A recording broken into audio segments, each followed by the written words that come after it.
திருச்சிற்றம்பலம். தென்னாடுடைய சிவனே போற்றி, எந்நாட்டவர்க்கும் இறைவா போற்றி. ஏகம்பத்துரையந்தாய் போற்றி, வாகும் பெண்ணுரு ஆனாய் போற்றி. அண்ணாமலையும் அண்ணா போற்றி, கண்ணார் அமுதக்கடலே போற்றி. காவாய் கனகத்திரளே போற்றி, கையிலை மலையானே போற்றி போற்றி. நமச்சிவாய வாழ்க, நாதன்தாள் வாழ்க. அன்பர்களுக்கு ஆன்ம வணக்கம்.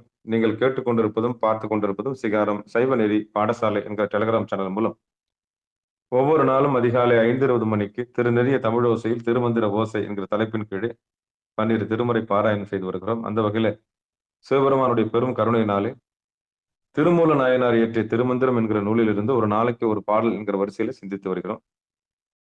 நம்முடைய நிகழ்ச்சிக்கு வருகை தந்துள்ள அத்துணை அடியார் பெருமக்களையும் வருக வருக என்று வரவேற்று அவர்களுடைய பொற்பாதங்களை மனம் வழி மெய்களாலே வணங்கி நிகழ்ச்சிக்குள் இனிதே நுழைவோம். நுழைவதற்கு முன்பதாக 12 திருமுறை ஆசிரியர்கள் துதி, திருக்கதவம் அடைதல், திருக்கதவம் திறத்தல், திருப்பள்ளி எழுச்சி போன்ற பாடல்கள் எல்லாம் பாடி நிகழ்ச்சியை துவங்குவதை ஒரு வழக்கமாக வைத்திருக்கிறோம். அந்த வகையில இன்றைக்குண்டான 12 திருமுறை ஆசிரியர் துதியினை படிப்பதற்காக தென்காசி மாவட்டம், தென்காசிக்கு அருகாமையில் வசிக்கக்கூடிய வெங்கடேஸ்வரபுரம் என்கிற கிராமத்தைச் சேர்ந்த சிவ திரு பாலசுப்ரமணியம் ஐயா அவர்கள். வாங்கய்யா. திருச்சிற்றம்பலம். அரஹர நம பார்வதிபதே, அரஹர மகாதேவா. தென்னாடுடைய சிவனே போற்றி, எந்நாட்டவர்க்கும் இறைவா போற்றி. அண்ணாமலையம் அண்ணா போற்றி, ஆரூர் அமர்ந்த அரசே போற்றி. காவாய் கனகத்திரளே போற்றி, கைலை மலையானே போற்றி போற்றி. என்றும் இளையாய் போற்றி போற்றி, ஏழை காப்பாய் போற்றி போற்றி. திருச்சிற்றம்பலம். 12 திருமுறை அருளாளர்கள் போற்றி. பூழியர்கோன் வெப்பொழித்த புகழியர்கோன்கள் போற்றி, ஆளிமிசை கல் மிதப்பில் அணிந்த பிரானடி போற்றி. வாழி திருநாவலூர் வந்தொண்டர் பதம் போற்றி, ஊழிமலி திருவாத ஊரார் திருத்தாள் போற்றி போற்றி. திருமாளிகை தேவர் திருவடி போற்றி, சேந்தனார் செம்பதுமச் சேவடி போற்றி. கரூர் தேவர் களல் இணை போற்றி, பூந்துருந்தி நம்பிகாட நம்பிகள் போற்றி. கண்டராதித்தர் களலடி போற்றி, வேணாட்டடிகள் விரைகளல் போற்றி. திருவாலி அமுதனார் திருவடி போற்றி, புருஷோத்தம நம்பி பூங்கழல் போற்றி. சேதிராயரடிகள் சீரடி போற்றி, திருமூல நாயனார் திருத்தாள் போற்றி. திருவாலவாயுடையார் நிழல்தாள் போற்றி, காரைக்கால் அம்மையார் பூஅடி போற்றி. ஐயடிகள் காடவர்கோன் அருங்கலல் போற்றி, சேரமான் பெருமாள் சேவடி போற்றி. நக்கிர தேவர் நல்தாள் போற்றி, கல்லாட தேவர் களலடி போற்றி. கபில தேவ நாயனார் களல் இணை போற்றி, பானதேவர் நாயனார் பொற்றாள் போற்றி. இளம்பெருமானடிகள் இணைத்தாள் போற்றி, அதிராவடிகள் அருங்கலல் போற்றி. பட்டினத்து பிள்ளையார் மலர்த்தாள் போற்றி, நம்பியாண்டார் நம்பி நல்தாள் போற்றி. செல்வமலி குன்றத்தூர் சேக்கலார் அடி போற்றி. திருச்சிற்றம்பலம். நன்றி ஐயா. அருமை அருமை. அடுத்து நம்முடைய நிகழ்ச்சியில் திருக்கதவம் அடைதல் பாடுவதற்காக நெட்டு பிரச்சனையா போயிட்டு வருது இன்னைக்கு பூரா. அப்படியே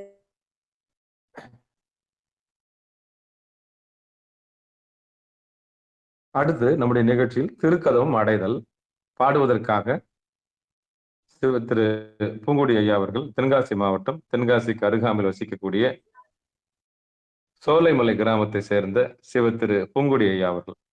வாங்கம்மா, வாங்கய்யா. சிவாய திருச்சிற்றம்பலம். அற்பெருகு தனிக்கடலும் உலகுக்கெல்லாம் அன்பு செறி கடலுமாம் எனவும் ஓங்கும் பொருட்சமய முதற் செய்வ நெறிதான் பெற்ற புண்ணிய கன்றெனவும் புவனம் உய்ய இருக்கடவுண்டர் அருளும் உலகம் எல்லாம் ஈன்றால் தன் திருவருளும் எனவும் கூடி தெருக்கலைஞர் ஞானக்கண்ட அரசுஞ்சென்று செஞ்சடைவார் வானவர் கோயில் சேர்ந்தார் அன்றே. திருச்சிட்டம்பலம். நன்றிங்க. நன்றி. அடுத்து திருக்கதவம் திறத்தல் பாடுவதற்காக திண்டுக்கல் மாவட்டம் திண்டுக்கல்லில் வசிக்கக்கூடிய சிவ திருமதி நிர்மலா அம்மையார் அவர்கள் வாங்க. திருச்சிற்றம்பலம். பெருமான் பேரானந்தத்து பிரியாதிருக்க பெற்றீர்கான் அருமாலுற்று பின்னை நீர் அம்மாளுங்கி அறற்றாதே திருமாமணி சேர்த்திருக்கதவும் திருமாமணி சேர்த்திருக்கதவும் திறந்த போதே சிவபுரத்து திருமால் அறியா திருப்புயங்கன் திருத்தால் சென்று சேர்வோமே திருமால் அறியா திருப்புயங்கன் திருத்தால் சென்று சேர்வோமே. நன்றிங்க. திருச்சிற்றம்பலம். சிவபெருமான் சிவசிவா திருச்சிற்றம்பலம் தில்லையம்பலம்.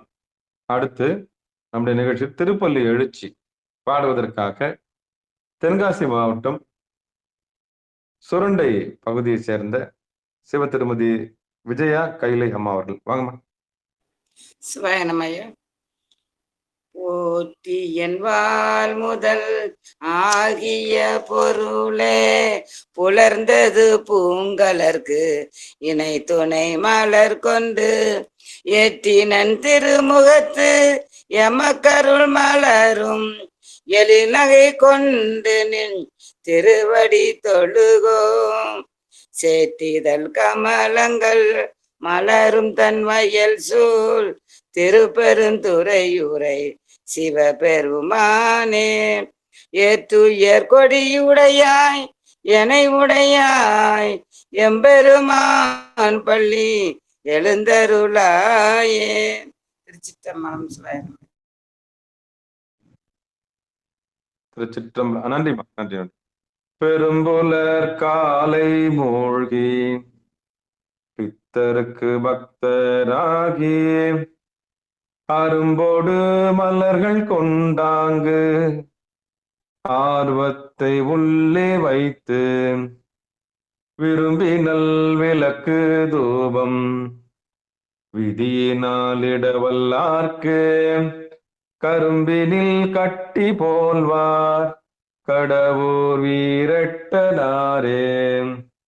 பெரும்புலர் காலை மூழ்கி பித்தருக்கு பக்தராகி அரும்போடு மலர்கள் கொண்டாங்கு ஆர்வத்தை உள்ளே வைத்து விரும்பினல் விளக்கு தூபம் விதியினாலிடவல்லார்க்கு கரும்பினில் கட்டி போல்வார் கடவுர் வீரட்டனாரே.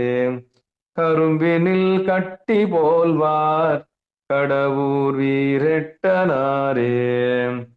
திருச்சிற்றம்பலம். தென்னாடுடைய சிவனே போற்றி, எந்நாட்டவர்க்கும் இறைவா போற்றி. அன்பர்களுக்கு ஆன்ம வணக்கம். நீங்கள் கேட்டுக்கொண்டிருப்பதும் பார்த்து கொண்டிருப்பதும் சிகாரம் சைவ நெறி பாடசாலை என்கிற டெலிகிராம் சேனல் மூலம் ஒவ்வொரு நாளும் அதிகாலை 5:20 மணிக்கு திருநெறி தமிழோசை என்கிற தலைப்பின் கீழே திருமந்திர வகுப்பை நாம் பார்த்து வருகிறோம். சிவபெருமானுடைய பெரும் கருணையினாலே திருமூல நாயனார் இயற்றிய திருமந்திரம் என்கிற நூலில் இருந்து ஒரு நாளைக்கு ஒரு பாடல் சிந்தித்து வருகிறோம்.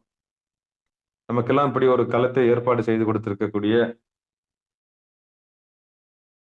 சிகாரம் சைவநெறி பாடசாலைக்கும் நம்ம எல்லாம் ஒன்றுபடுத்தி ஒன்று சேர்த்து ஒரு நேர்த்தியான ஒரு ஒரு கோட்டின் கீழே சைவ சமயம் என்கிற கோட்டின் கீழே நம்ம எல்லாம் வைத்திருக்கக்கூடிய ஒன்றிணைத்திருக்கக்கூடிய அந்த பெரும் நன்றிக்கு பெரும் கருணைக்கு சிவபெருமானுடைய திருவருளுக்கு நாம் நன்றி கடன் பட்டிருக்கிறோம். மனமொழி மெய்களாலே வணங்கி அடுத்து பிறந்து மொழி பயின்று இந்த உலகத்தை நமக்கு அறிமுகப்படுத்திய தாய் தந்தை முதற்கொண்டு காரிய குருவாகவும் பிறகு காரண குருவாகவும் வந்து காரிய குருவாகவும் காரண குருவாகவும் வந்து இந்த உலகம் பொய்யானது, நிலையில்லாதது என்கிற உண்மையை நமக்கு அறிவுறுத்தி, நிலையானது எம்பெருமானுடைய திருவடிதான் என்று நமக்கு சுட்டிக்காட்டிய அந்த குருவருள் என்று சொல்லக்கூடிய சிவகுருவாக வந்து, நம்முடைய ஜீவனுக்கு நம்முடைய ஜீவனுக்கு தான் குரு வர முடியும், சிவனுக்கு இல்ல. நம்முடைய ஜீவனுக்கு சிவகுருவாக வந்து, ஜீவனை சிவனாக்கி, சிவனை சிவமாக்கக்கூடிய பெரும் பக்குவம் அடைய செய்த அந்த பொருளோட தியானத்திலே கொண்டு வந்து சேர்த்த குருவருளுக்கு நம்முடைய உடல், பொருள், ஆவி அத்தனையும் சமர்ப்பித்து நிகழ்ச்சிக்குள் இனிதன் நுழைவோம். குருவருள் இல்லைன்னா திருவருள் இல்லை. ஆமா. குரு இல்லாத வித்தை பாழ். சிவபெருமான் அடையணும்னா குருவருளோடு தான் நம்ம அடைய முடியும். அப்போ குருவோட பெரும் கருணையை நம்ம பெறணும். அப்பதான் வந்து நம்ம திருவருளை முறையா அடைய முடியும். அந்த வகையில திருமந்திரத்துல 18 தலைப்பு நம்ம பார்த்திருக்கிறோம். ஆமா. இந்த 18 தலைப்பும் அடிப்படை 18 தலைப்பும் அடிப்படையில கொடுத்துருக்காங்க. எப்படி எப்படி சைவத்துக்குள்ள நுழையணும், அத்தனை ஆகமங்களையும் இந்த 18 தலைப்புல சொல்லியிருக்காரு. இதுக்கப்புறம் வித்தையெல்லாம் சொல்லி தரப்போறாரு. திருமந்திரன்ற நூல்ல இந்த கேசரி யோகத்து வரைக்கும் பயிற்சி செய்யறது எப்படி, பயிற்சிக்கு உண்டான ஆயத்தை எப்படி, இறைவனுடைய திருவடியை அடையிறது எப்படி அப்படின்ற ரகசியங்கள் மொத்தத்தையும் சொல்லி கொடுத்துருக்காரு. இதுக்கப்புறம் எல்லாமே வித்தை தான். என்னன்னா எப்படி அதுல இருந்து அந்த பயிற்சியில இருந்து நம்ம என்னென்னலாம் வித்தையெல்லாம் கத்துக்கலாம் அப்படின்ற ரகசியத்தை இப்ப நம்மளுக்கு சொல்லி தரப்போறாரு. இன்னைக்கு வந்து 19வது தலைப்பு நம்ம போறோம். நம்ம இன்னைக்கு 19வது தலைப்பு பாத்தீங்கன்னா பரியங்க யோகம். பொதுவா பரின்னா குதிரை. ஆமா. குதிரை சவாரி எல்லாம் குதிரை சவாரி பண்ணிருப்பீங்க. ஆமா. அப்ப பரியங்க யோகம்ன்றது பெரிய கலை அது. ஆமா. இது வந்து என்னது நுட்பமா நம்ம ஊன் உடம்பு ஆலயம் எவ்வளவு பெரிய ஆகமத்தையும் இந்த உடம்புக்குள்ள அடக்கி, இந்த உடம்பு தான் எல்லாமே அப்படின்றது ரகசியத்தை ஊன் உடம்பு ஆலயம் தான் சொன்ன திருமூல நாயனார் அதுல இருக்கிற ஒவ்வொரு அங்கங்களையும், ஒவ்வொரு பகுதியும், உடம்பையும், மனசையும், உயிரையும் பிரிச்சு ஆகமங்களா, அதான் சொன்ன ஆகமம்னு சொன்னா அது திருமந்திரம் தான். யாராவது ஆகமம் எனக்கு தெரியணும், எனக்கு சமஸ்கிருதம் தெரியல, ரிக், யஜுர், சாம, அதர்வணம் தெரியல அப்படின்னா திருமந்திரம்ன்ற ஒரு நூலை படிச்சிட்டாலே எல்லா ஆகமங்களும் நம்ம கத்துக்கலாம். அப்படி ஒரு பெரிய நூல் தான் இந்த திருமந்திரம்ன்ற நூல். அப்படிப்பட்ட திருமந்திரம்ன்ற நூலினுடைய ஆசிரியராக இருக்கக்கூடிய அதை நமக்கு அளித்த அந்த திருமூல நாயனாருடைய பொற்பாதங்களை மனமொழி மெய்களாலே வணங்கி உடல், பொருள், ஆவி அத்தனையும் சமர்ப்பித்து நம் குரு மரபுக்கெல்லாம் முதல் குருநாதன் ஆகிய நந்தியம்பெருமான் கிட்ட அவர் உபதேசம் வாங்கியிருக்கிறாரு. அந்த நந்தியம்பெருமான் வந்து அம்மையப்பட்ட உபதேசம் வாங்கியிருக்காரு. இவங்க எல்லாம் கைலாய பரம்பரை. எம்பெருமானுடைய திருவடி தீட்சையை வாங்கின நந்தியம்பெருமானும் சரி, நந்தியம்பெருமான்கிட்ட உபதேசம் வாங்கின திருமந்திர நூலை ஏற்றிய நம்ம திருமூல நாயனாரும் சரி, இவங்க எல்லாம் கைலாய பரம்பரை. அந்த நூலை நம்ம வந்து கிட்டத்தட்ட 18 தலைப்புல சிந்திச்சிருக்கிறோம். கிட்டத்தட்ட 3000 பாடல்கள், 3040 பாடல்கள், 3000 பாடல்கள் கொண்ட இந்த தொகுப்புல கிட்டத்தட்ட நம்ம 824 பாடல் பார்த்திருக்கோம். மொத்தம் 824 பாடல் தான் பார்த்திருக்கிறோம். மீதமுள்ள பாடல்களை நம்ம சிந்திக்கத்தான் இருக்கிறோம். அந்த வகையில இதுவரைக்கும் இயமம், நியமம், ஆசனம், பிராணாயாமம், பிரத்யாகாரம், தாரணை, தியானம், சமாதி, இப்படி 1ஆம் தந்திரம், 2ஆம் தந்திரம், 3ஆம் தந்திரம், அப்படி அந்த வகையில நம்ம இன்னைக்கு 19வது தலைப்பு பார்க்க போறோம். 3ஆம் தந்திரத்துல 19வது தலைப்பு கேசரி யோகம் பார்த்தோம். கேசரி யோகம் வந்து 18வது தலைப்புல பார்த்தோம். கேசரி யோகம்னா என்னன்னு நல்லா அறியும். எப்படி அடிப்படையில ஒரு தவத்துல உட்காந்து எம்பெருமான் திருவடியை அடையிறதுன்றத கேசரி யோகத்துல நம்ம பார்த்து முடிச்சோம். 26 பாடல்கள். பழைய புத்தகங்கள் 20 பாடல்களும், புதுசா வந்த இதுல பாடல்கள் 6 பாடல்கள் கூடுதலாகவும் மொத்தம் 26 பாடல்கள் கொண்ட தொகுப்பை கிட்டத்தட்ட 2 மாதங்களுக்கு மேலாக நாம் வந்து இந்த கேசரி யோகத்தை எடுத்துட்டு வரோம். அந்த வகையில் அந்த தலைப்பும் மிக சிறப்பாக எடுத்து முடிச்சிருக்கிறோம். நிகழ்ச்சிக்கு வந்திருக்க எல்லாருக்குமே தெரியும் வஜ்ராசனத்துல உட்காந்து எப்படி பண்றது, சாதாரணமா ஆசனத்துல உட்காந்து எப்படி பண்றது, புருவ நடுவில் எப்படி நின்று கேசரி யோகத்தை ஆற்றலை எந்த பக்கம் திருப்பணுன்ற ரகசியத்தை நம்ம பார்த்தோம். இது வரைக்கும் பயிற்சி குறித்து நம்முடைய மனசு ஒருநிலைப்பட்டு எம்பெருமான் திருவடியில இலைப்பாறுதல் குறித்து சத்து சித்து ஆனந்தத்தை பெறுவதற்கான வழியை சொன்ன திருமூல நாயனார் இந்த உலகியல் கொண்டு இந்த உடம்புக்கு எப்பயுமே உடம்பு 2ஆல் ஆனது, நஞ்சாலும் அமிர்தத்தால் ஆனது. எழுதி வச்சுங்க. இந்த உடம்பு நஞ்சாலும் அமிர்தத்தாலும் ஆனது. எப்படி ஒரு உடம்புல இருந்து உயிர் போன உடனே நீல கலர்ல மாறிடும். அப்ப விஷம் வந்து நீல கலர். அப்ப அது வரைக்கும் என்ன இருந்திருக்குன்னா உயிர் இருக்கு. உயிர் இருக்கிற வரைக்கும் அமுது இருக்கிற வரைக்கும் விஷம் இருக்கிறது கிடையாது. ஆனா அமுது போன பிறகு தானாவே விஷமா மாறக்கூடிய இந்த உடம்பு. அதனாலதான் அந்த உடம்பு நஞ்சாலும் அமுதத்தாலும் ஆனது. அப்படிப்பட்ட இந்த உலகத்துல மனுஷன்னு நம்ம பிறந்துட்டா நாம எல்லாருமே எதையெல்லாம் கடக்கணுமோ அதையெல்லாம் கடந்து எப்படி அதை யோகமா மாத்தணுன்ற பெரிய கலையை நமக்கு சொல்லி கொடுத்திருக்காரு திருமந்திரத்துல. அதனால்தான் திருமந்திரம் நூல் இன்னைக்கு வரலும் பொதுமறையாக பார்க்கப்படுகிறது. சரி, அப்படிப்பட்ட நூல்ல இன்னைக்கு பரியங்க யோகம் பார்க்க போறோம். பரின்னா குதிரை. இது பரி அங்கி யோகம், பரி அங்க யோகம் அப்படின்னு சொல்லிட்டு சில இடங்கள்ல சில புத்தகங்கள்ல போட்டிருக்கும். அந்த வகையில இது வந்து உடல் சார்ந்த, உடல் கூறு சார்ந்த, குறிப்பா ஒரு யோகத்தை, ஒரு போகத்தை எப்படி யோகமா மாத்தணும், ஒரு போகத்தை எப்படி ஒரு யோகமா மாத்தணும், ஆமா, அப்படின்றத அழகா சொல்லி கொடுக்குறாங்க. இதுதான் அந்த பயிற்சி. இதுதான் திருமூல நாயரை நமக்கு சொல்லி தர போறார். இங்க எல்லாரும் வந்து நீங்க பொதுவா தான் இந்த பாடலை படிக்க போறேன். அது பொதுவான கருத்துக்களை எடுத்துக்கங்க. ஆழமா வேணா தனிப்பட்ட முறையில பேசிக்கலாம். இதுல ரொம்ப எல்லாம் பேசணும்னு அவசியம் இல்லை. இருந்தாலும் புத்தகத்துல இருக்கிறத வரிகளோட நம்ம சொல்லும்போது அதுக்கான அர்த்தத்தை நம்ம சொல்லிதான் தேரணும். அதுல எந்த மாற்று கருத்தும் கிடையாது. ஏன்னா பாடலும் வந்துருச்சு, நம்ம வகுப்புன்னு வந்துட்டோம். அப்படிங்கும்போது இதை எதையும் மறுதளிக்காம சித்தாந்த வகுப்பு எப்படி பகிரங்கமா பேசுமோ அதே மாதிரி இது ஸ்தோத்திர நூலாகவும் சாத்திர நூலாகவும் நம்ம எடுத்துக்கொள்ள வேண்டும். சாத்திர நூலாக பார்க்கும் பொழுது இதுல கூச்சப்படுறதுக்கோ வெக்கப்படுறதுக்கோ எதுவுமே இல்லை. இருக்கிற உண்மையை பகிரங்கமா திருமூல நாயர் நமக்கு சொல்லியிருக்காரு. அது சாத்திர நூலா பார்க்கும்போது. ஸ்தோத்திர நூலாக பார்க்கும்போது இதை பாடிட்டு கடந்துடலாம். ஒரு பாடலா பாடிட்டு கடந்து போயின்னு இருக்கலாம். ஓ, இதுதான் செய்தி. ஆனா ஏன் எதுக்குன்னு சிந்திச்சோம்னா இவ்வளவு ஆழமான பொருள்கள் இவ்வளவு இருக்கா, அப்போ இப்படி இந்த உடம்பு வச்சு இப்படி செய்யலாமா அப்படின்ற ரகசியம் நமக்கு புலப்படும்.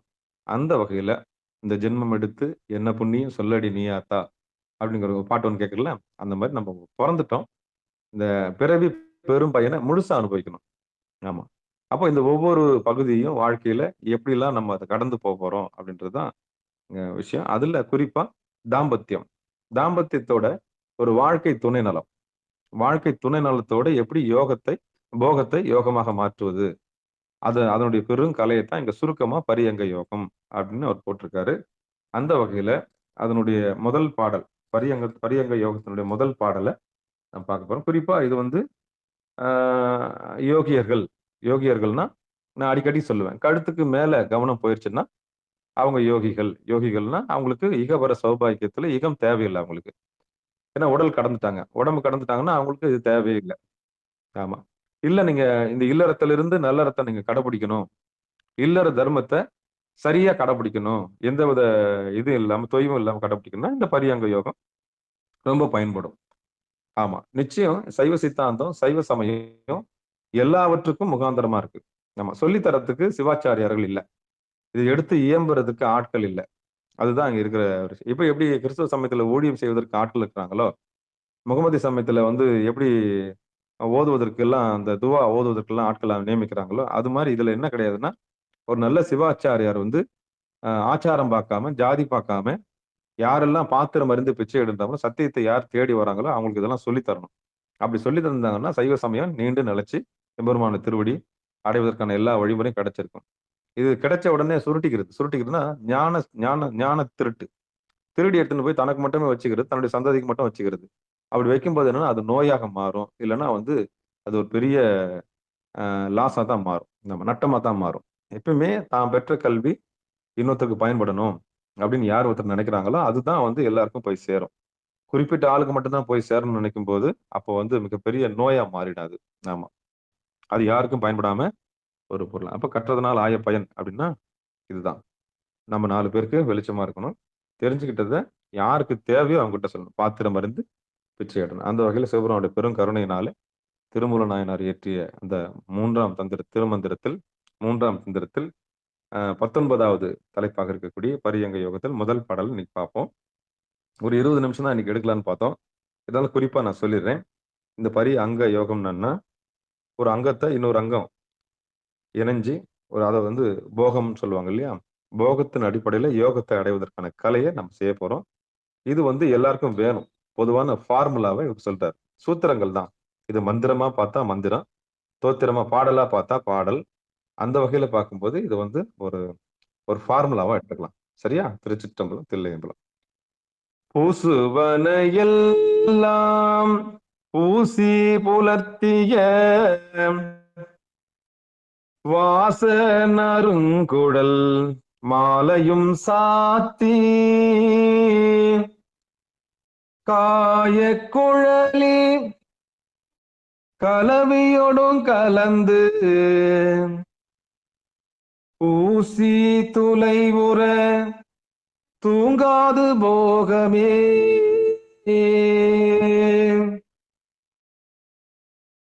பூசுவன பூசுவன எல்லாம் பூசி புலர்த்திய வாசனருங்குழல் மாலையும் சாத்தி காய குழலி கலவியோடும் கலந்து ஊசி துளைவுற தூங்காது போகமே. பாடலை பிரிச்சு பார்த்தலாம். பூசுவனை எல்லாம் பூசி புலர்த்திய வாசன் அருங்குழல் மாலையும் சாத்தி காய குழலி கலவியோடும் கலந்து ஊசி துளைவுற தூங்காது போகமே. இது பாடல் பிரிச்சு பதமா பார்த்துட்டோம்.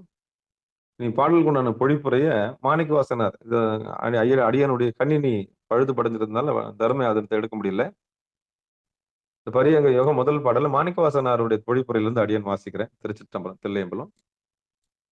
இதுக்கு முன்னாடி ஒரு சின்ன இன்ஸ்ட்ரக்ஷன் கொடுத்துட்றேன். சைவ சமயம் எல்லாவற்றையும் தன்னகத்தே அடக்கி இருக்கு. உலகத்தில் இருக்க எல்லா மதங்களுடைய சாராம்சமும் இதுல புறச்சமயம், அகச்சமயம், அகப்புறச்சமயம். நீங்க எந்த சமயத்தை எடுத்தாலும் அதனுடைய முடிந்த முடிவை சொல்லக்கூடிய ஒரு பெரிய ரிசல்ட் சைவ சமயம் வச்சிருக்கு. அதனாலதான் நான் சைவ சமயத்துக்கு அடியேன். என்னதான் வாசி யோகத்துல முழுமை பெற்று இருந்தாலும், வாசி யோகத்துல பயிற்சி பண்ணியிருந்தாலும், உண்மையை தெரிஞ்சுக்கணும் போது சமயம் என்ன சொல்லுதுன்னு பார்க்கும்போது எல்லாவற்றையும் தன் அகத்தை ஒடுக்கி வைத்திருக்க மிகப்பெரிய அற்புதமான தகவமைப்பு கொண்டதுதான் சைவ சமயம். அனாதியானது. இதுல நாத்திகமும் அடக்கும், 6 சமயங்களும் அடக்கும். உலகத்தில் இருக்க எல்லா சமயங்களுடைய தாத்பரியத்தையும் அப்படி முடிவுகளையும் 14 சாஸ்திரங்கள்ல மிக தெளிவாக எடுத்து சொன்ன அற்புதமான ஒரு சமயம் எதிரான சைவ சமயம். ஆனா எடுத்து இயம்புவதற்கு, எடுத்து சொல்வதற்கு நாதி இல்லாம இருக்கு. எடுத்து சொல்றதுக்கு அதுதான் என்னுடைய பெரிய ஆதங்கமே. இவ்வளோ பெரிய உலகத்துல, பிரபஞ்சத்துல எல்லா தத்துவங்களையும் தன் நகத்தை அடக்கி இப்படி வெளிப்படுத்த முடியாம சொல்றதுக்கு ஆள் இல்லாம அது இருக்குன்னா அது சைவ சமயம் மட்டும்தான் இருக்கு.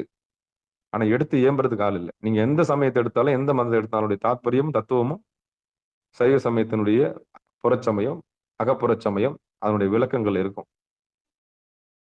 அப்படி இந்த சைவ சமயத்துக்குள்ள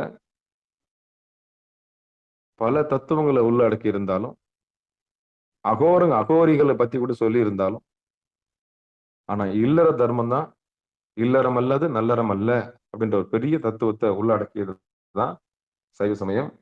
அந்த இல்லறத்தை கைகொள்ளக்கூடியவர்களுக்கு இந்த கேசரி யோகம், இந்த பரியங்க யோகம் மிகப்பெரிய பயனுள்ளதா இருக்கும். அப்போ யாருக்கு இந்த யோகம் அப்படின்னா, இந்த இல்லற தர்மத்தோட போறவங்க இருக்காங்கல்ல, இல்லற தர்மத்தோட ஒரு வாழ்க்கை துணை நலத்தோட வாழ்க்கையை எதிர்கொள்ளணும்னு ஆசைப்படுறவங்களுக்கு இந்த பரியங்க யோகம் மிகப்பெரிய பயனுள்ளதா இருக்கும். கேசரி யோகம் எல்லாருக்கும் போது. கேசரி யோகம் எல்லாருக்கும் போது. ஒரு முதுகெலும்பு நேரா வச்சு, கை கால நிலம் வச்சு, சென்முத்திரியை பிடிச்சி, தன்னைத்தானே எதிர்கொள்ளக்கூடிய ஆற்றல் புருவ நடுவில் நின்று பெருமானுடைய திருவடியை அங்க தரிசனம் பண்ணி எப்படி பண்ணணும், கிட்டத்தட்ட எப்படிலாம் உட்காரணுன்ற பல ரகசியங்களை அடியன் கேசரி யோகத்துல சொல்லி கொடுத்து தன்னைத்தானே தனிமையில் எதிர்கொள்றது. ஆனா இது அப்படி இல்லை. ஒரு இல்லற தர்மத்துல தன் வாழ்க்கை துணையோட, ஒரு இல்லாலோட எப்படி வெறுமனே ஒரு இயந்திரத்தனமான வாழ்க்கையாக இல்லாமல் அதை அந்த போகங்களை யோகங்களாக மாற்றக்கூடிய அற்புதமான ஒரு பெரிய கலையை சொல்லக்கூடியதான் அந்த பரியங்க யோகம். அதுதான் கேசரி யோகம் தன்னை தானே எதிர்கொள்வது, பரியங்க யோகம் இருவரும் சேர்ந்து எதிர்கொள்வது. ஒரு நல்ல கணவன், அதான் வழிகாட்டுறதுக்கு நீங்க ஆள் இல்லை. ஒரு கன்சல்டேஷனுக்கு அவ்வளவு ஃபீஸ், ஒரு குடும்ப நல ஆலோசனை சொல்றதுக்கு அவ்வளவு ஃபீஸ், அவ்வளவு காசு, எதை தொட்டாலும் காசு, சொல்றதுக்கு ஆள் இல்லை. சின்ன ஒரு ஆலோசனை சொல்லியிருந்தா வாழ்க்கை என்னைக்கோ மாறி போயிருக்கும். இதுதானே சங்கதி, இதுதானே மேட்ரு, இதுதானே விஷயம் அப்படின்னு ஒரு சின்ன ஆலோசனை சொல்லியிருந்தா வாழ்க்கை என்னைக்கோ மாறி போயிருக்கும். அதை கொடுக்கறதுக்கு இன்னைக்கு ஆள் இல்லை, நாதி இல்லை. எதை தொட்டாலும் இன்னைக்கு வருமானம் ஆயிடுச்சு, எதை தொட்டாலும் இன்னைக்கு பணம் ஆயிடுச்சு. ஆனா இவ்வளவு ஒரு ரகசியத்தை நமக்கு சொல்ல வர திருமந்திரன்ற நூல்ல, பரியங்கன்ற ஒரு தலைப்பின் கீழே அதனால இல்லற தர்மத்தில் இருக்கிறவங்களுக்கு இந்த போகத்தை யோகமாக மாற்றக்கூடிய அற்புதமான கலையை இந்த பாட்டுல நம்ம பார்க்கலாம். இப்போ வந்து பாடல் பொழிப்புரையை மாணிக்க வாசகனார் சொன்னதை பார்ப்போம். திருச்சிற்றம்பலம், தில்லையம்பலம். பூசுவனை எல்லாம் பூசி புலத்திய வாசனரும் குடல் மாலையும் சாத்தி காய குழலி கலவியோடும் கலந்து பூசி துளைவுற தூங்காது போகமே. பாடலுக்குண்டான பொழிப்புரை. பூசிக்கொள்ளக்கூடிய வாசனை பொருட்களை எல்லாம் உடலெங்கும் பூசிக்கொண்டு வாசம் மிக்க நல்ல மலர்களான மாலையும் அணிந்து கொண்டு ஆசை தரும் அழகிய கூந்தலுடைய பெண்ணுடன் கூடி கலந்து ஊசி துளைவுற தூங்காது போகமே. இன்ப ஊசியின் துளையின் சுருங்கினாலும் புணர்ச்சியின் தளராது இருக்கும் தவயோகிகள் புணர்ச்சியின் போது இறைவன் நினைவில் திளைத்திருப்பார்கள். அப்படி இறைவன் நினைவிலே அவர்களுக்கு போகமும் ஒரு வகை யோகமாக மாறும். இதுதான் பாட்டல் உண்டான படிப்படை. அப்போ சிவனடியார்கள் இல்லற தர்மத்துல, அது சைவ நெறியில உள்ள வந்துட்டவங்க எப்படி இந்த இல்லறத்துக்கு உண்டான ஒரு அகத்துறை வாழ்க்கை, புறத்துறை வாழ்க்கை, அதாவது அகநானூறு எப்படி இலக்கியத்துல பிரிக்கிறாங்கல்ல, அகநானூறு புறநானூறு. புறத்தே வீரம், கல்வி, வெற்றி, திணை, இதெல்லாம் நம்ம பாக்குறோம்ல. 6 வகை திணைகள்லாம் எத்தனையோ திணைகள்லாம் பாக்குறோம்ல. வெற்றி திணை, தும்பை திணை, வெற்றி கொள்ளுதல், அப்புறம் போர்ல போய் நெஞ்சுக்கு நேரா நிக்கிறது, அப்புறம் வந்து நிறைய அதான் இப்ப இடங்களை பிடிக்கிறது, கோட்டையை கைப்பற்று, இதெல்லாம் புறநானூறுல புறத்திணை. புறநானூறு. அகத்திணை என்றது அக வாழ்க்கை. அகநானூறு காதல், காமம், கள்ளமனம், நல்ல மனம், இதையெல்லாம் விளக்கக்கூடியது அகநானூறு. தமிழ் அழகா கூறா போட்டிருக்கும். அப்படி அகத்துறை சார்ந்த ஒரு விளக்கம் தான் இந்த பரியங்க யோகம். அதையும் பகிரங்கமா சொல்லியிருக்கிறார். எப்படி சொல்லியிருக்கிறாருன்னா நாகரிகமா சொல்லியிருக்கிறார். அப்போ ஒரு சைவத்துறையில இருக்கிறவங்க, திருமணம் பண்ணவங்க மனைவியோடு சேர்ந்து வெறும் போகமா இல்லாம அந்த போகத்தை எப்படி யோகமா மாத்துவாங்கன்னு சொன்னா சிவ நினைவில் இருந்தே திளைப்பார்களாம். எப்படி எப்படி ஞாயிற்றுக்கிழமை அவங்க வீட்டுல நான்வெஜ் வாங்கிட்டு வராங்க. நான்வெஜ் வாங்கிட்டு வந்தோன்னு அந்த பூஜை அறையில இருக்கிற அந்த ஸ்கிரீனை மூடிட்டா சாமி அதை பார்க்க மாட்டாராமா. நான் கேட்கிறேன், அது எப்படி பார்க்காம இருப்பாரு? அந்த ஒரு பூஜை அறை ரூம் மட்டும் அடிச்சுட்டா மட்டும் நான்வெஜ் சாமிக்கு போய் சேராம இருக்குமா? அது மாதிரிதான் உலகம் ஃபுல்லா 14 லோகத்துல நீக்கமர இருக்கிற இறைவனை எந்த ஸ்கிரீனை போட்டு என்ன பண்ண முடியாது, மறைக்க முடியாது. அது போலத்தான் சைவ சமயத்துக்குள்ள சைவ நெறியில் இருக்கிறவங்க இந்த அகத்துறை சார்ந்த, இந்த காதல் சார்ந்த, காமம் சார்ந்த, இல்லறம் சார்ந்த, தர்மம் சார்ந்த விஷயங்கள் ஈடுபடும் போது இறைவனுக்கு தெரியாம பண்ணலாம்னா முடியாது. காரணம்னா அங்கேயும் யார் வேணும்? இறைவன் வேணும். காரணம்னா ஒரு தம்பதி சேர்றதுக்கு 72,000 நாடி தேவைப்படுது. சாதாரணமா ஒரு விவசாயத்துல நிலம் போகம் பண்ணி அந்த விவசாயத்துல விதை போட்டு ஏர் ஓட்டி விதை விதைக்கிறதுக்கு என்ன செலவாகுமோ அதே தான் இங்கேயும் செலவாகுது. என்னன்னா இங்க 2 உடம்பு இணையுது, 2 மனசு இணையுது, 2 உயிர் இணையுது.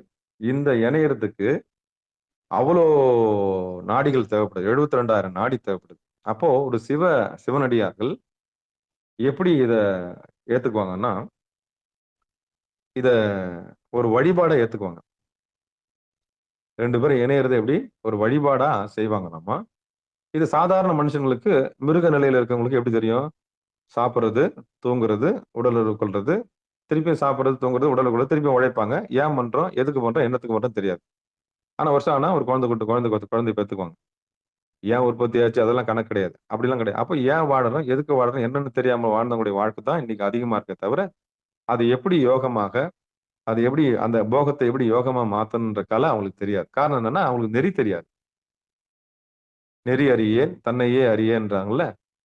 அப்போ சைவ நெறினா என்ன, அது சொல்லப்பட்டிருக்க விஷயங்கள்லாம் சொல்லித்தரத்துக்கு ஆள் இல்லாம என்ன ஆயிடும், இது தானாவே நடந்து போயிடும். இது ஒரு பெரிய கம்பசூத்திரம் கிடையாது. எல்லா உயிரும் தானாவே செய்யன்றது சொல்லலாம்.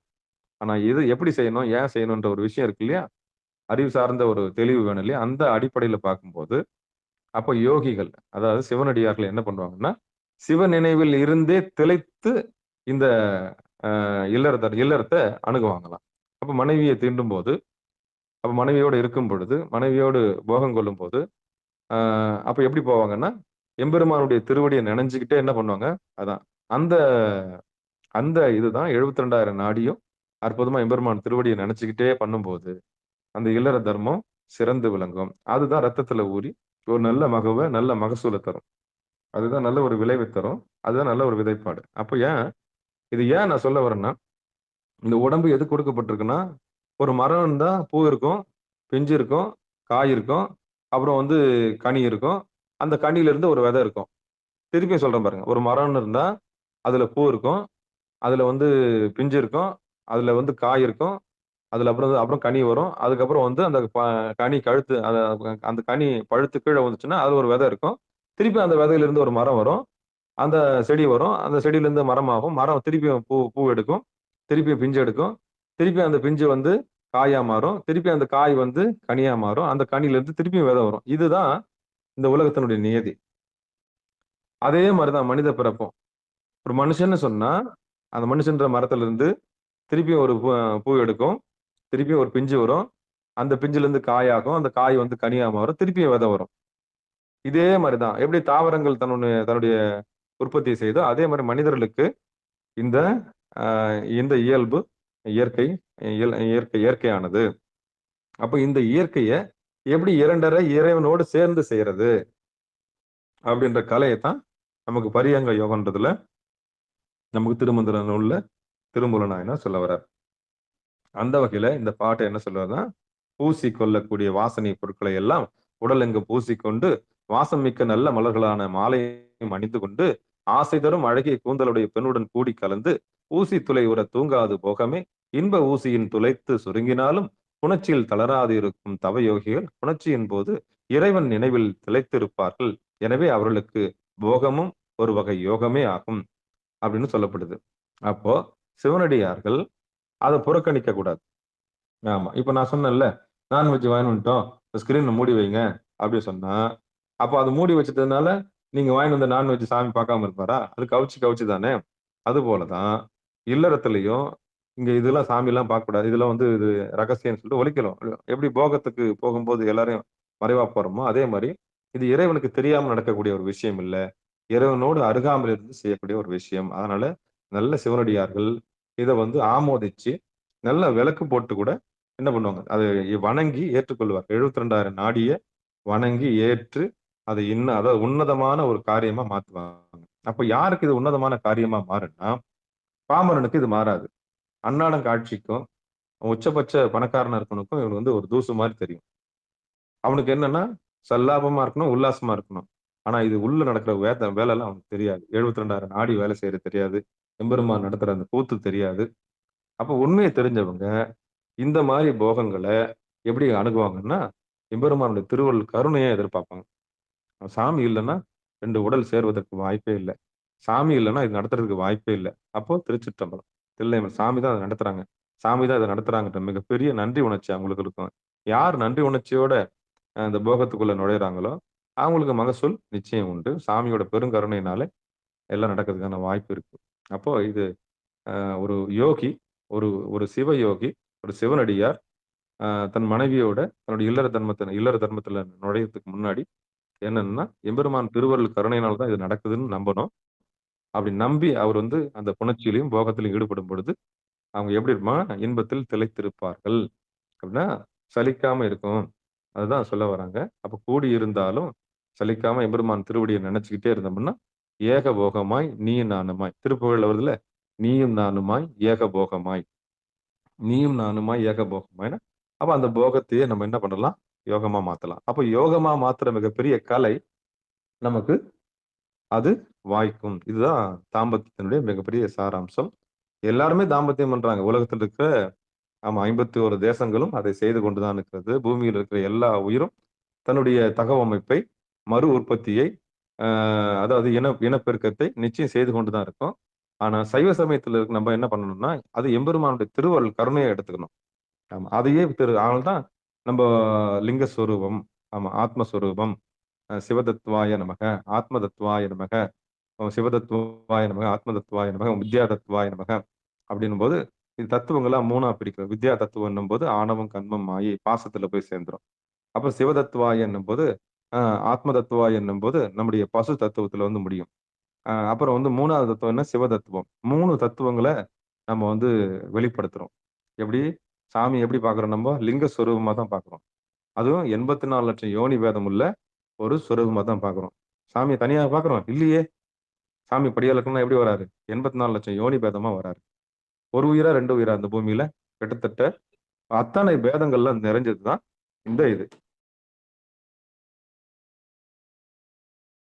கருணையினால அப்போ 84 லட்சம் யோனி பேதங்களையும் சாமி நடத்துறதுனால, அதுக்கு மொத்த சொரூபமா என்ன பண்றாங்க? ஆவுடையாரு.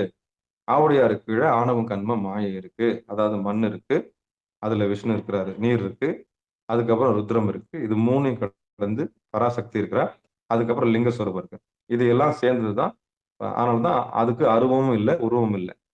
அதனால தான் இருக்கிற வழிபாடுகள்ல ஏன்னா, ஒரு உருவம் குடுத்துட்டா பேதம் வந்துரும்.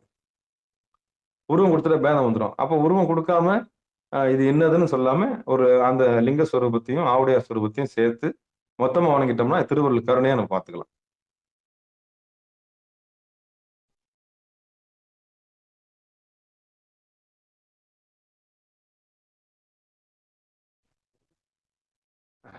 அப்போ 84 லட்சம் யோனி பேதத்துக்கு பேதம் வந்துடக்கூடாது. இப்போ வந்து குரங்கு தான் கடவுள்னு வச்சுங்களேன். அப்ப மத்ததெல்லாம் கடவுள் இல்லையா? அப்படின்ற பேதம் வந்துரும். இப்போ தனிப்பட்ட முறையில இப்ப விஷ்ணு தான் கடவுள்னு சொன்னா மத்தவங்கலாம் கடவுள் இல்லையா? அதனால தான் உருவம் குடுத்துட்டோம்னா என்ன ஆகும்? போட்டி வந்துரும். பொறாம வந்துரும். அப்ப 2 கடவுள். அப்ப 2 கடவுள் இந்த பூமியில இருக்க முடியாது. 2 ஆண்டவன் இந்த பூமியில இருக்க முடியாது. ஒண்ணு இருந்தா ஏக இறைவன் தான் இருக்க முடியும். அது எப்படி இறைவன் தான் அப்ப சித்தர்களாலும், ஞானிகளாலும் கடைசியா ஒண்ணு. அப்போ யோனிக்கு பேதம் கிடையாது. யோனிக்கு ஜாதி கிடையாது. லிங்கத்துக்கு ஜாதி கிடையாது. அப்ப 2ம் சேர்ந்த உருவத்துக்கு என்ன கிடையாது? அப்ப 72,000 நாடியும் ஒண்ணா சேர்ந்து ஒரு உயிரை படைக்கிறதுக்கும், காப்பாத்துறதுக்கும், அடிக்கிறதுக்கும், மறைக்கிறதுக்கும், அப்புறம் அருள்றதுக்கும் ஒரு ஒரு விஷயம் நடக்குதுன்னா, இந்த உயிர்கள் எல்லாமே இங்க தான் முடியுது. அதனால தான் அதுக்கு லிங்க ஸ்வரூபம், லிங்க தத்துவத்தை வச்சாங்க. அதான் சிவதத்துவம். அந்த சிவதத்துவத்துல எல்லாம் அடங்கியிருக்கு. சிவதத்துவம்னா அது பதியின் அர்த்தம்.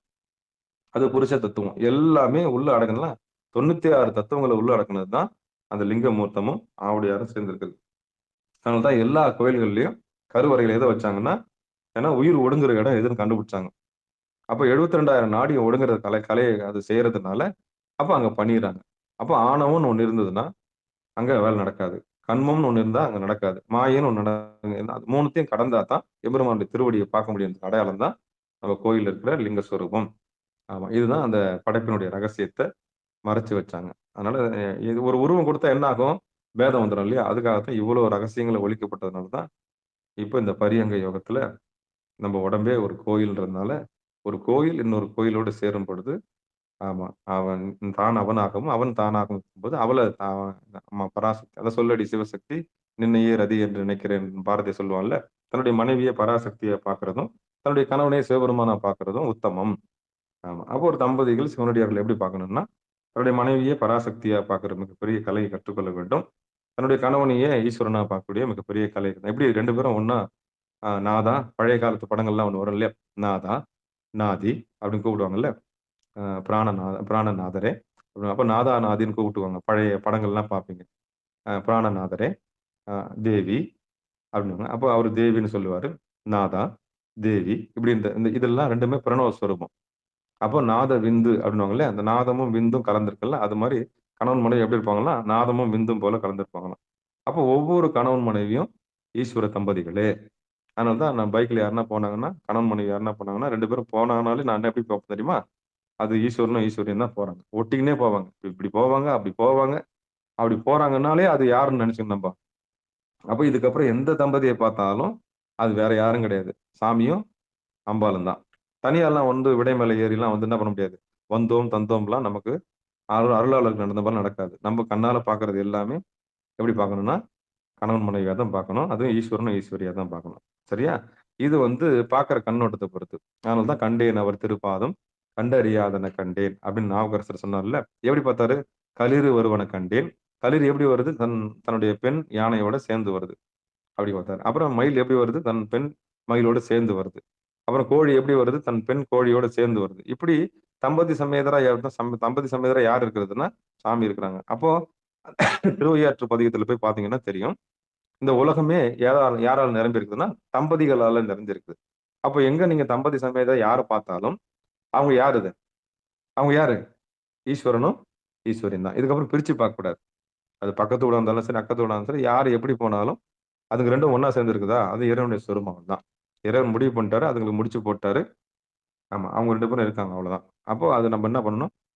அ அந்த சொரூபமாவது பார்க்கணும். அப்போ பூமியில தனியாலாம் சாமி வந்து நமக்கு ரிஷபாரூடரா வந்து நிக்கிறார்ல, அதெல்லாம் அத அது நெனச்சு பார்க்கலாம். ஆனா நம்ம கண்ணால பார்க்குற எல்லாருமே ஈஸ்வரனும், ஈஸ்வரியும் தான். அப்போ இல்லற தர்மத்தில இருக்கிறவங்க எப்படி பார்க்கணும்னா, இப்ப நான் சொன்ன மாரி "நின்னையே ரதி என்று நினைக்கிறேனடி கண்ணம்மா" அப்படின்னு பாடுனார் இல்லையா? அவர் சொல்லுவாரு. "நீ தான் என்னுடைய பராசக்தின்னு" சொல்லுவாரு பாரதி. அதே மாரி தன்னுடைய கணவனையும் ஈஸ்வரனா பாவிக்கணும். அவ்வளோதான். இப்படி கணவன் மனைவிக்குள்ள இந்த ஐக்கியம் ஏற்பட்டு, அதையே ஒரு தெய்வீகமா போகத்தையே ஒரு தெய்வீகமா மாத்தக்கூடிய கலைய கத்துக்கினாங்கன்னா, அத விட ஒரு யோகம் வேற ஒண்ணுமே இல்ல. அப்போ ஆடவனுக்கு வினை உயிர், மனைவிக்கு தன்னுடைய கணவனே உயிர். கணவனுடைய வினை என்னன்னு பார்த்து, அந்த வினைக்கு ஒத்தாசை செய்றதுக்கு தான் துணைன்னு பேரு. மத்ததுக்கெல்லாம் துணை இல்ல. மத்ததெல்லாம் வந்து இன்னைக்கு உலகியல் சார்ந்த துணை ஆயிப்போச்சு. பொருளாதாரத்தை சார்ந்து இருக்கிறவங்களோட பெரிய துணை ஆயிப்போச்சு. பின்னாடி வாரிசுக்காக ஏற்படுகிற துணை ஏற்பட்டாச்சு. அதுக்கப்புறம் அந்த பத்திரங்களுக்கெல்லாம் பாதுகாப்பு வேணுன்றதுக்காக திருமணம் செய்யக்கூடிய ஒரு பெரிய அவல நிலைலாம் இன்னைக்கு இருக்கு. அதெல்லாம் துணை ஆகாது. இன்னைக்கு சொத்துக்காக கல்யாணம் பண்ணிக்கிறதெல்லாம் இருக்கு. அப்படி இல்ல. ஆடவருக்கு வினை உயிர், மனைவிக்கு தன் கணவனே உயிர். அந்த வினை ஆற்றுவதற்கு நாங்க கூட இருக்கிறோம்னு சொன்னா தான் துணை. அதுதான் ஒரு உற்ற துணையாக இருக்க முடியும். அப்படிப்பட்ட துணை எம்பெருமான் திருவடிக்கு அதான் சொல்லுவாங்கல்ல, இந்த "போற்றி என் வாழ்முதல் ஆகிய பொருளே" அந்த பாட்டுல வரும். என்ன பாட்டுன்னா, "எம் கொங்கை நின் நண்பர் அல்லாத தோள் சேரற்க அவரே எம் கணவராவார். அன்னவரே எம் தம் கணவராவார்" அப்படின்னு சொல்லுவாங்கல்ல, அந்த பாட்டுல வரும். திருப்பள்ளி எழுச்சிலயோ, திருவெம்பாவிலயோ வரும்னு நெனைக்கிறேன். அப்படிப்பட்ட பெண்கள் இறைவனுடைய அடியார்கள். அவனுக்கு ஆட்பட்டவர்களுக்கு தான் என் மார்பையும், என் உடம்பையும், என் உடல் பொருள் ஆவியும் அவனுக்கு தான் தருவேன்னு ஒரு பெண்ணு முடிவு பண்ணாங்கன்னா, அதுதான் சைவத்துல மிகச் சிறந்த ஒரு பெரிய பாடம். அப்படி ஒரு கணவன தேர்வு செஞ்சு, அப்படிப்பட்ட கணவன எனக்கு குடுங்க. உனக்கு ஆட்பட்ட கணவன எனக்கு குடுங்கன்னு கேட்டு வாங்கி, அவருக்கு அடிமை செய்யக்கூடியவருக்கு நான் அடிமையாக இருக்கின்றேன்.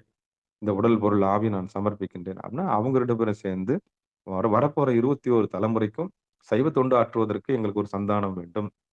அப்படின்னு மொற வைக்கணும். இப்படிதான் ஒரு சிவனடியார் இப்படி மொற வைக்கணும். எப்படிப்பட்ட குழந்தை வேணுமா? அடுத்த 21 தலைமுறைக்கும் ஒரு மிகப்பெரிய சைவ தொண்டு ஆற்றக்கூடிய, இந்த பூமியில இருக்கக்கூடிய களங்கங்கள்லாம் நீக்கக்கூடிய அற்புதமான ஒரு வெளிச்சமுள்ள ஒரு குழந்தை எனக்கு வேணும். அப்படிதான் கேட்டு வாங்கணும். ஆமா. காலம்புள்ள உங்களுக்கு அடிமை செய்து, உங்களுக்கு தொண்டாற்றக்கூடிய ஒரு புள்ளைய, இல்ல ஒரு பொண்ண குடுங்க. அப்படின்னு கேட்டு வாங்கணும். உங்களுக்கு தொண்டாற்றக்கூடிய அப்படி ஒரு குழந்தைக்காக, ஒரு சந்தானத்துக்காக முயற்சி பண்ணும்போது மட்டும் தான், இந்த போக வாழ்க்கை யோகமாக மாறும். மத்தபடி வந்து மெஷின் மாரி தான் இருக்கும். உல்லாசத்துக்காக, சல்லாபத்துக்காக போறது எல்லாமே நரகத்தில் முடியும். அப்ப கழுத்துக்கு கீழ நரகம், கழுத்துக்கு மேல சொர்க்கம். அப்போ அ வெறும் யோகிகளுக்கு அவங்களுக்கு சந்தானம் வேணாம். வாரிசுலாம் எனக்கு வேணாம். இதோட முடிச்சுக்கலாம். அப்டின்னா அவங்களுக்கு தோணுச்சுன்னா, தன்னுடைய விந்த வீணாக்கக் கூடாது. தன்னுடைய விதைய வீணாக்க ஒரு குறிப்பா சொல்றேன் நான் கேட்டுக்கங்க. ஆம்பள தான் ஒரு பெண்ணா இருக்க முடியும். ஏன்னா விதைய யார் வச்சிருக்காங்க? ஆண் தான் வச்சிருக்காங்க. அந்த விதைய கொண்டு வந்து பக்குவப்பட்ட இடத்துல போட்டு, அத சந்தானமாக்கி, அத உற்பத்தி பண்ணி, அது அப்புறம் அது சான்றோன தன் மகனை சான்றோன் என கேட்டல் மாரி தாய் கேட்கிற மாரி அத உற்பத்தி பண்றதுக்கு, ஒரு சிவனடியாரா மாத்துறதுக்கு தான் இவ்வளோ பாடுபடுறோமே தவிர, மத்ததுக்கெல்லாம் கிடையாது. ஆமா. உலகியல் குழந்தைகள பெற்றெடுப்பதற்கு உலகியல்ல நெறைய பேர் இருக்காங்க. அது 10ஓட 11னா போயிடும். நம்ம சிவனடியார்கள், அதுவும் உபதேசம் பெற்றவர்கள், சிவஞானம் பெற்றவர்கள், இந்த குறிப்பா கேசரி யோகம் தெரிந்தவர்கள், பிறகு பரியங்க யோகம் தெரிந்தவர்கள், எப்படி போகத்த யோகமா மாத்தணும்னு தெரிஞ்சவங்களுக்கு, அது அற்புதமான ஒரு சந்தானம் உற்பத்தி ஆகும். அப்படிப்பட்ட சந்தானத்துக்கு தான் நம்ம வந்து இதெல்லாம் திருமணத்துக்கு முன்னாடி நம்மளுக்கு கிடைச்சிருக்கணும். திருமணத்துக்கு முன்னாடி நல்ல ஒரு பூணூல் போட்டு, அந்த பூணூல் கல்யாணம்னு சொல்லுவாங்க. உபதேசம்லாம் பெற்று, பயிற்சி செஞ்சு வந்து ஒரு பிராமண குடும்பத்தில நடக்கிற மாரி, இன்னைக்கு யாரும் அத அவங்க அவங்க ஜாதிக்குள்ள தான் வச்சுக்கணும்னு ஆசைப்பட்டாங்க. அதனால இன்னைக்கு இன்னைக்கு கொஞ்சம் கொஞ்சமா சத்தியம் வெளிப்பட்டு, உண்மை வெளிப்பட்டு எப்படி வாழணுன்ற பெரிய கலைய நம்ம என்ன பண்ண வரோம்? எல்லாருக்கும் சொல்லிக் குடுத்துட்டு வரோம். அந்த வகையில நெறிய யார் கடைபிடிச்சாலும் நெறி நெறிதான். சத்தியத்த யார் கடைபிடிச்சாலும் சத்தியம் சத்தியம் தான். ஒழுக்கத்த யார் கடைபிடிச்சாலும் அவங்க உயர்ந்தவங்க தான். அதாவது கெட்டாலும் மேன்மக்கள் மேன்மக்களே. காரணம் என்னன்னா, ஒழுக்கம் தவற மாட்டாங்க. இதுதான் அந்த ரகசியம். அந்த வகையில இந்த இல்லற தர்மத்தில இந்த அ சைவ நெறியில இருக்கிறவங்க எக்காரணத்த கொண்டும் போகத்தை ஒரு கேவலமான பொருளாவோ, ஒரு அசிங்கமான பொருளாகவோ, ஒரு அநாகரிகமான பொருளாகவோ பார்க்க மாட்டாங்க. அத தெய்வாதீனமா பார்ப்பாங்க. தெய்வாதீனமா பார்த்து கூடுவதற்கு உண்டான ஒரு கலவி இன்பத்தை அது இறைவனுடைய திருவருள் கருணையா எண்ணி இருப்பாங்க. அப்படின்றது தான் அந்த பாட்டு சொல்லுது. மீண்டும் ஒரு முறை இந்த பாட்டை நான் படிச்சிடுறேன். இந்த பாட்டு இல்லற தர்மத்தில் இருக்கிறவங்களுக்கு ரொம்ப பயனுள்ளதா இருக்கும். இதை வந்து புறக்கணிக்க கூடாது. அது ஒரு தர்மம். அது ஒரு தர்மம். எப்படி ஒரு துறவறன்றது ஒரு தர்மம் கிடையாது. துறவறன்றது இறைவன் வகுத்து கொடுக்குறாரு. இதுக்கப்புறம் போதுன்ற மனநிலையை கொடுத்து கொண்டு போறது துறவறம். ஆனா இல்லற தர்மம் தான் இருக்கிறதுல இல்லறம் அல்லது நல்லறம் அல்ல. அப்போ ஒரு பெண்ணோட வாழ்ந்து அதை பயிர் வச்சு பக்குவப்படுத்தி போகமா இருந்து போகம் செஞ்சு பயிர் வச்சு அந்த சந்தானத்தை எடுத்து அந்த சந்தானத்தை வந்து 21 தலைமுறைக்கு சைவ தொண்டு ஆற்றுவதற்கான ஒரு வித்தா கதையா விட்டுட்டு போறதுதான் நல்ல இல்லற தர்மம் இருக்கும். விருந்தோம்பல்ன்ற ஒரு பேர்ல அடியார்களுக்கு உணவளிக்கிறதுக்கும் சாதுக்களுக்கு உணவளிக்கிறதுக்கும் அப்புறம் வந்து சிவனைய செல்வர்களுக்கு வழிகாட்டுவதற்கும் அப்புறம் வந்து சரிகையில வந்து தொண்டு செய்வதற்கும் கிரியில துணை புரிவதற்கும் யோகத்தில் இருக்கவங்களுக்கு உதவி செய்யறதுக்கும் ஞானத்தில் இருக்கவங்களுக்கு வந்து ஒரு பெரிய பசி ஆற்றுவதற்கும் இந்த இல்லற தர்மம் உதவும். அந்த இல்லற தர்மம் மிகப்பெரிய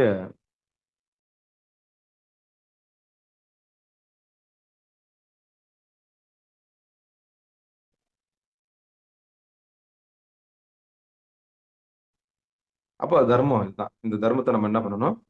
கடைபிடிக்கணும். சிவபெருமானே சிவசிவா திருச்சிற்றம்பலம் தில்லையம்பலம். இந்த பாட்டை திரும்பி ஒரு முறை படிச்சிடுறேன்.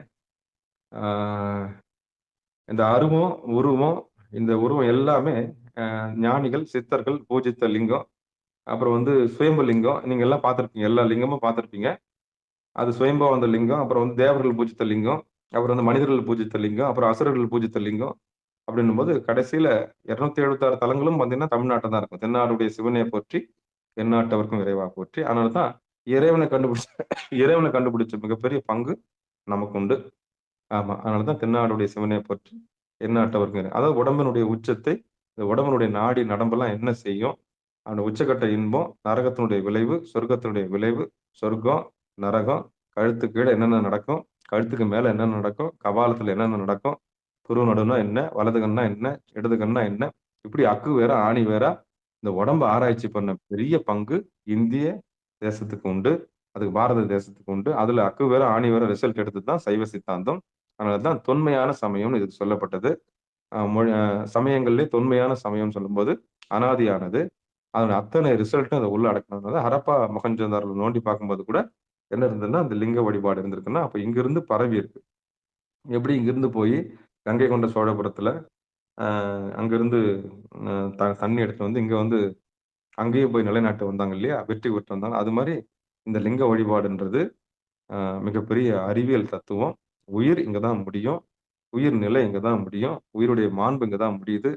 உயிர் இங்கிருந்து தான் படைப்பு, காப்பு, அழிப்பு, மறைப்பு, அருளல் என்ற 5 தொழிலும் இங்கிருந்து தான் செய்யப்படுதுன்ற மிகப்பெரிய ரகசியத்தை மிகப்பெரிய ஃபார்முலாவை கோயிலா கட்டின பெருமை நம்முடைய தமிழ்நாட்டுக்கு உண்டு. அதனால்தான் தென்னாடுடைய சிவனை போற்றி அதனால்தான் அடியேன் சைவ சமயத்துக்கு உள்ளே வந்தோம் பகிரங்கமா சொல்றேன். இதுக்கு அம்பலம்னு பேர். அம்பலத்துல நம்ம லிங்கத்தை வச்சு என்ன பண்றோம்?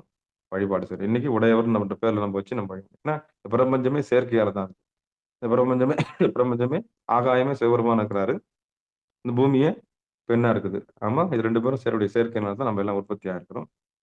சிவபெருமானுடைய பெரும் கருணையினால இந்த இல்லற தர்மத்தினுடைய நுழையத்துக்கு முன்னாடி அதை வந்து ஒரு இழுக்காவோ ஒரு அழுக்காவோ ஒரு வீணான பொருளாவோ மறைஞ்சு நின்று ரகசியமா திருட்டுத்தனமா பண்ணக்கூடிய ஒரு விஷயமாவும் இல்லாம பெருமானோட திருவடி நிழல்ல இருந்து பகிரங்கமா சாமியோட பெரும் கருணையினாலதான் இந்த மனைவி நமக்கு கொடுக்கப்பட்டிருக்கு, இந்த போகம் நம்மளுக்கு கொடுக்கப்பட்டிருக்கு அப்படின்னு யார் ஒருத்தர் திளைத்து செய்கிறார்களோ அவர்களுக்கு நிலைத்த இன்பம் உண்டுன்றதுதான் அந்த ரகசியம் சொல்லுது.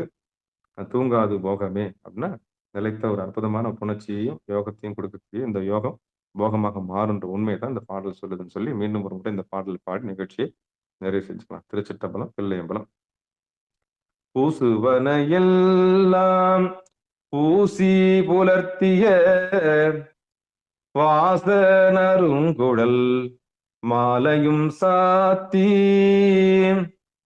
காயக்குழலி கலவியோடும் கலந்து ஊசி துளைவுற தூங்காது போகமே. மத்த எந்த நினைப்புல போகம் பண்ணாலும் சலிப்பும் ஒருவித வெறுப்பும் அயர்வும் சோர்வும் அங்கலாப்பும் வரும். ஆனா இறை நினைப்புல இருந்து பண்ணும்போது ஒருபோதும் இளைப்போ சோர்வோ சலிப்போ விரக்தியோ வேதனையோ வராது.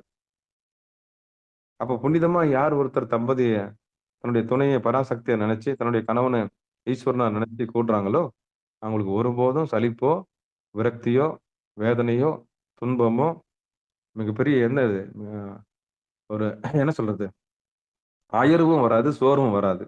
அதான் அந்த பாட்டு சொல்லுது. அதையே வழிபாடா செய்யறவங்களுக்கு புனிதமாப்படும். அப்படிப்பட்ட தம்பதிகளுக்கு என்ன சொல்றது வாழும்போதே அவங்க கணவன் மனைவி வாழ்வாங்க. அதுவும் திருப்பள்ளி எழுச்சி பாடுறது எல்லாமே தன்னுடைய இந்த கோயிலுக்கு போகும்போது தெரியும். அப்பாவும் அம்மாவும் அந்த அந்த அந்த பள்ளி அறை கொண்டு போக தெரியும். ஆமா அதுதான் அதுதான் நடக்கிற உண்மை. இது வந்து ஒவ்வொரு கணவன்மாருக்கும் ஒவ்வொரு மனைவிமாருக்கும் தெரியும்.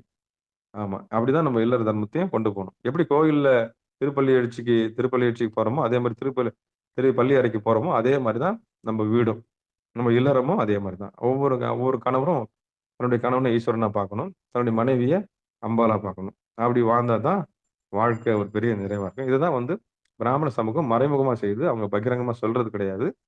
இந்த உண்மை தெரிஞ்சவங்க என்ன பண்றாங்க தான் அவனாகவும் அவன் தானாகவும் அவள் தானாகவும் அவள் தான் அவளாகவும் இருக்கக்கூடிய மிகப்பெரிய கலையை கத்துக்கிறாங்க. ஜீவ சிவோகம்ன்ற கலையை கத்துக்கிட்டு மிகப்பெரிய உண்மையை தெரிஞ்சு வாழ்வான வாழ்வை வாழறதுக்கு பழகுறாங்க. அப்படி ஒரு மிகப்பெரிய பரிபூர்ண விடுதலையை சிகார சைவநெறி பாடசாலை எந்தவித ஐயப்பாடும் இல்லாம எல்லா தர்மத்தையும் சரியை கிரியை யோகம் ஞானத்தில் இருக்கக்கூடிய எல்லா ரகசியங்களும் புட்டு வைக்கிறதுக்கு நாங்கள் தயாரா இருக்கிறோம். இல்லை ஏதாவது சந்தேகம் இருந்தால் தனிப்பட்ட முறையில கூப்பிடுங்க. இதை வந்து ஒரு இழுக்காகவோ அழுக்காகவோ பார்க்காம இல்லறம்ன்றது ஒரு மிகப்பெரிய புனிதமான காரியம். இல்லறம் இல்லைன்னா நல்லறம் இல்லைன்ற உண்மையை சொல்லி இந்த நிகழ்ச்சியை இதை நிறைவு செய்வோம். வாழ்த்து. மண்ணில் நல்ல வண்ணம் வாழலாம் வைகளும் எண்ணின் நல்ல கதிக்கு யாதும் ஒரு குறைவிலை கண்ணின் நல்ல குதிரும் கழுமல்ல வளநகர் பெண்ணின் நல்லாளோடும் பெருந்தகை இருந்ததே தனம் தரும் கல்வி தரும் ஒரு நாளும் தளபரியா மனம் தரும் தெய்வ வடிவம் தரும் நெஞ்சில் வஞ்சமில்லா இனம் தரும் நல்லெண்ணெயெல்லாம் தரும் அன்பர் என்பவருக்கே கணம் தரும் பூங்குடலால் அபிராமி கடைக்கண்களே ஆறிரு தடந்தோல் வாழ்க அறுமுகம் வாழ்க வெற்பை கூறுசை தனிவேல் வாழ்க உக்குடம் வாழ்க செவ்வேலேறிய மஞ்சை வாழ்க ஆனிதன் அணங்கு வாழ்க மாரிலா வள்ளி வாழ்க வாழ்க சீர் அடியார் எல்லாம் வான்மிகில் வழாது பெய்க மலிவலம் சுரக்க மன்னன் கோன்முறை அரசு செய்க குறைவிலாத உயிர்கள் வாழ்க நான்மறை அறங்கள் ஓங்க நற்றவம் வேள்வி மல்க மேன்மைகள் சைவ நீதி விளங்குக உலகமெல்லாம் மேன்மைகள் சைவ நீதி விளங்குக உலகமெல்லாம் மேன்மைகள் சைவ நீதி விளங்குக உலகமெல்லாம் என்று சொல்லி நிகழ்ச்சியை இனிதை நிறைவு செய்வோம். நண்பர்களுக்கு ஆன்ம வணக்கம். நீங்கள் கேட்டுக்கொண்டிருந்ததும் பார்த்து கொண்டிருந்ததும் சிகாரம் சைவநெறி பாடசாலைங்கிற டெலிகிராம் சேனல் மூலம் ஒவ்வொரு நாளும் அதிகாலை 5:20 மணிக்கு திருநெறிய தமிழோசை என்கிற தலைப்பின் கீழே 12 திருமுறை பாராயணம் செய்து வருகிறோம். அந்த வகையில சிவபெருமானுடைய பெரும் கருணையினாலே திருமூல நாயனார் இயற்றிய திருமந்திரம் என்கிற நூலிலிருந்து ஒரு நாளைக்கு ஒரு பாடல் என்கிற வரிசையில சிந்தித்து வருகிறோம். நம்முடைய நிகழ்ச்சிக்கு வருகை வந்து சிறப்பித்த அத்துணை அடியார் பெருமக்களுக்கும் மனமாத நன்றிகளை சொல்லி மனமொழி மெய்களாலை வணங்கி நிகழ்ச்சியை இதை நிறைவு செய்வோம். நன்றிங்க. அனைவருக்கும் வணக்கம். திருச்சிற்றம்பலம் தில்லையம்பலம் நற்றுணையாவது நமச்சிவாயவே நமச்சிவாயவே ஞானமும் கல்வியும் நமச்சிவாயவே நான் அறிவிச்சியும் நமச்சிவாயவே நான் நவின்றேத்துமே நமச்சிவாயவே நன்னெறி காட்டுமே என்று சொல்லி நிகழ்ச்சியை இனிதை நிறைவு செய்வோம்.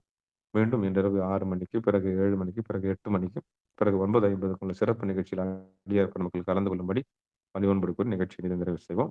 பரியாங்க யோகம் குறித்த சந்தேகம் ஏதாவது இருக்கும் கற்புலன் வாயிலாக அடியனை அழைக்கும்படி கேட்டுக்கொள்கிறோம். திருச்சிற்றம்பலம் தில்லையம்பலம். திருமந்திரத்தில் சொல்லப்படாத ஒரு ரகசியங்கள் எதுவுமே இல்லை. எல்லா ரகசியங்களும் உள்ளடக்கிய ஆகம நூல் தான் திருமந்திரம். எடுத்து இயம்புவதற்கு சொல்லுவதற்கு ஆள் இல்லாமல் இருப்பதனால இதை வந்து பகிரங்கமா பேசுறதுக்கு முன் வரதில்லை. நீச்சல் அடிக்கிறது எப்படின்னு கத்துக்கிறாங்களே தாண்டி நீச்சல் குளத்துல இன்னும் யாருமே இறங்காதனால இதை பகிரங்கமா பேசவும் மாட்டுறாங்க. இது அகத்துறை சார்ந்த ஒரு பாடல்ன்றதுனால புறத்தை பேசுவதற்கு ஐயப்பாடுகள் இருக்கலாம். அதனால தனிப்பட்ட முறையில் நீங்க அடிச்சாலும் அடியன் பேசுவதற்கு தயாராக இருக்கிறேன் என்று சொல்லி நிகழ்ச்சியை இதை நிறைவு செய்வோம். நன்றிங்க. அனைவருக்கும் வணக்கம். திருச்சிற்றம்பலம் தில்லையம்பலம். இனி வருங்காலங்களில் பரியாங்க யோகத்தில் இருக்கிற பாடல்களை நம்ம ஒரு நாளைக்கு ஒரு பாடலை சிந்திக்கலாம் என்று சொல்லி நிகழ்ச்சியை இனிதை நிறைவு செய்வோம். நன்றிங்க. திருச்சிற்றம்பலம் தில்லையம்பலம்.